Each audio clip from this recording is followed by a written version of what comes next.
মহাভারতে মহাভারতে যখন যুদ্ধ হয়েছিল, অর্জুনের সারথি হয়েছিল শ্রীকৃষ্ণ। শ্রীকৃষ্ণই অর্জুনকে জিতিয়ে দিয়েছিল।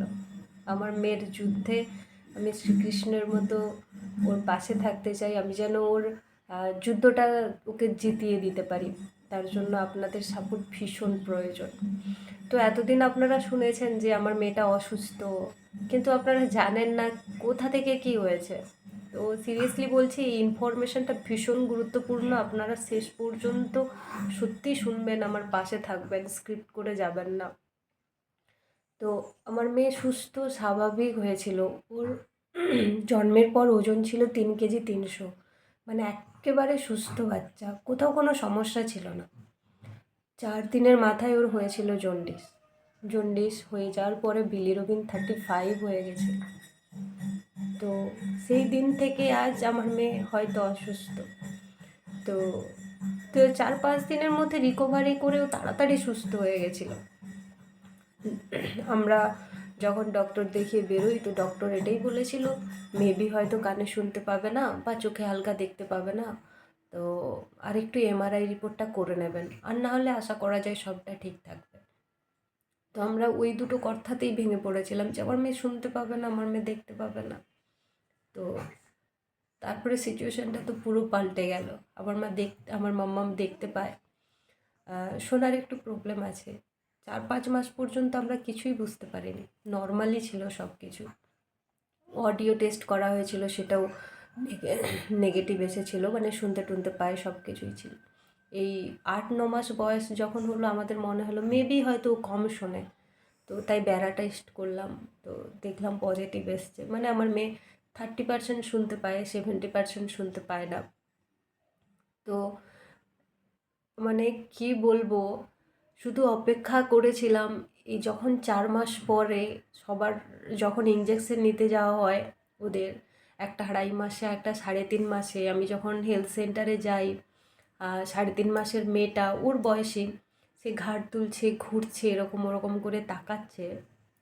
আমার এখানটা না ফেটে যাচ্ছিল। আমার শুধু মনে হচ্ছিল যে আমার মেয়েটা কবে এমন করবে। তো এটা ভাবছিলাম, এই মাস নয় পরের মাসে করবে, পরের মাস নয় তার পরের মাসে করবে, এরকম করে শুধু অপেক্ষাই করছিলাম। বাট এখনও পর্যন্ত ঠিকঠাক করে ঘাড় তুলতে পারে না। তো ওকে ভুবনেশ্বর এমসে দেখিয়েছি, দিল্লি এমসে দেখিয়েছি, কলকাতার অনেক ডক্টরদের দেখিয়েছি। তো পজিটিভ কিছু পাইনি, সবাই নেগেটিভই বলেছে। ওর এমআরআই টেস্ট করা হয়েছে, সেটা পজিটিভ এসেছে। আর মানে পজিটিভ মতলব ভালো এসেছে। আর ইইজি করা হয়েছে, সেটাও ভালো এসেছে। শুধু ব্যারা টেস্টটা করা হয়েছে, ওটাই প্রবলেম আছে বললো কানের। তো বন্ধুরা, আমার এই মেয়েটার ট্রিটমেন্ট কোথায় হতে পারে, হলে ভালো হতে পারে, সেটা সত্যি আমাকে একটু জানাবেন। আর সেকেন্ড একটা মজার কথা বলে নেই। আমার সার্কিটে যারা আমার চেনা জানা পরিচিত মানুষ আছে, সবাই একটাই কথা বলে যে কি করবি বল, ভাগ্যটা খারাপ, তোকে তো মেনেই নিতে হবে, মন খারাপ করে কী হবে। সত্যি হয়তো আমিও ওনাদের জায়গায় থাকলে এটাই বলতাম। এটা ফার্স্ট। আর সেকেন্ড, যে তোর বাচ্চাটা তো অসুস্থ, তোকে তো সেকেন্ড বেবি নিতেই হবে, তুই না চাইলেও।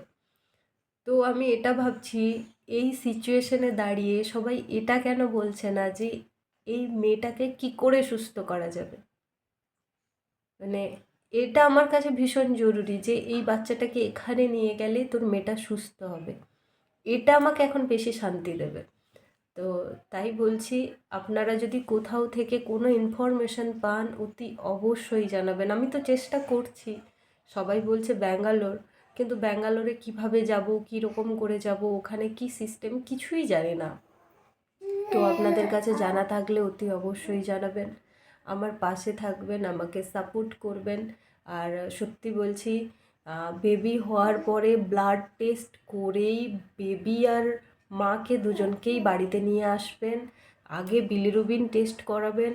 মানে জন্ডিস যে এত ভয়ঙ্কর হয়, সেটা আমাকে না দেখলে বোঝা যাবে না। মানে আমার মেয়ের লাইফটা যেন পুরো মানে কি বলবো, থমকে গিয়েছে। জানি না, আমিও জানি না আমার মেয়ের ভবিষ্যৎটা আলটিমেট কী হতে চলেছে।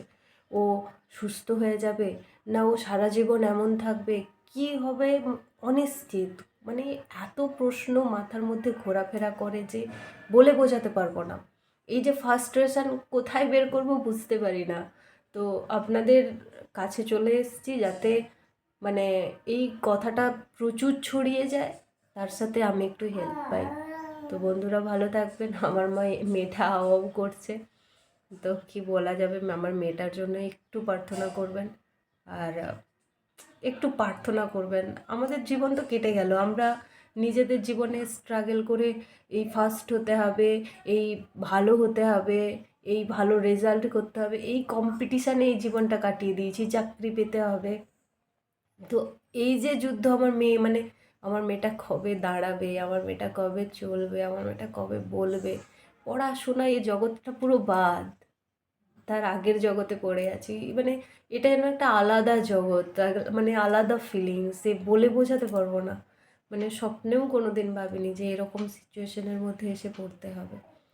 স্বপ্নেই কেন, দুঃস্বপ্নেও ভাবিনি। যখন ও পেটের মধ্যে ছিল তখন এটা ভেবেছি আবার মেয়েটাকে পড়াশুনোর প্রেশার দেবো না, পড়াশুনোর প্রেশারে বাচ্চা কাচ্চা মানে কী অবস্থা হয়, মেয়েটাকে নিজের মতো করে থাকতে দেবো। তো এখন মেয়েটার যা লড়াই, সেই লড়াইয়ে আমাদেরকে সবাইকে পাশে থাকতে হবে, মানে বিশেষ করে তো আমাকে ভীষণ মোটিভেট হয়ে ওর পাশে থাকতে হবে। তাই বন্ধুরা আপনারা একটু সাপোর্ট করবেন। সুস্থ থাকবেন, ভালো থাকবেন। ওকে।